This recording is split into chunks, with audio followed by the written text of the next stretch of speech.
15.15 लाख करोड़ एक कितना बड़ा नंबर है जिसको देख के सेबी अपने एक्शन में आ गई है।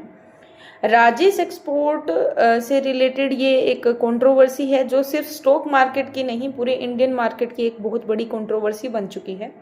कहानी क्या है? कहानी ये है कि एक कंपनी है जिसका रिवेन्यू लाखों करोड़ों में होता है और उस कंपनी के इन्वेस्टर्स भी LIC जैसे इंस्टीट्यूशनल इन्वेस्टर्स हैं। जून 2026 में होता क्या है, सेबी अपने एक्शन में आती है और एक इंटरिम ऑडिट रिपोर्ट इशू करती है।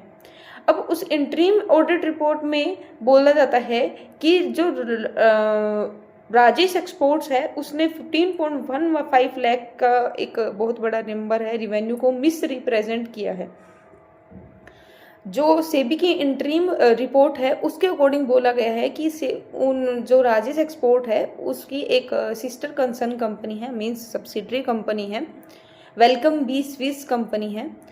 उसने क्या करा है, ये जो रिवेन्यू है उसको मिस रिप्रेजेंट करा है, मतलब लैक ऑफ डॉक्यूमेंटेशन हुआ है, ट्रांजैक्शन को मिस रिप्रेजेंट किया गया है, फुल इंफॉर्मेशन प्रोवाइड नहीं की गई है, उसके रिलेटेड क्वेश्चंस उठाए गए हैं।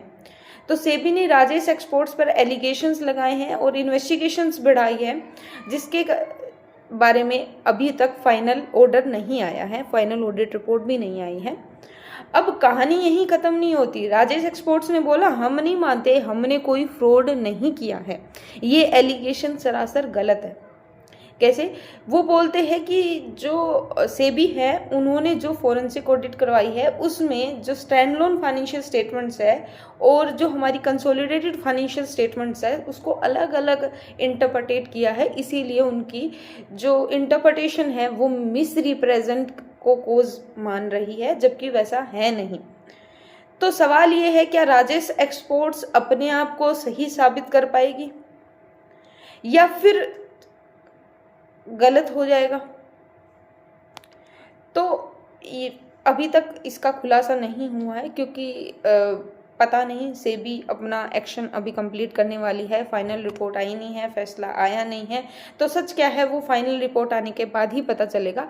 लेकिन जो 15.15 लाख करोड़ की एक जो टर्म आई है, इस नंबर को सुनते ही सबकी निगाहें ऐसे हो रखी कि राजेश एक्सपोर्ट्स एक स्टॉक है मार्केट में, सब उसकी तरफ खींचे चले जा रहे हैं।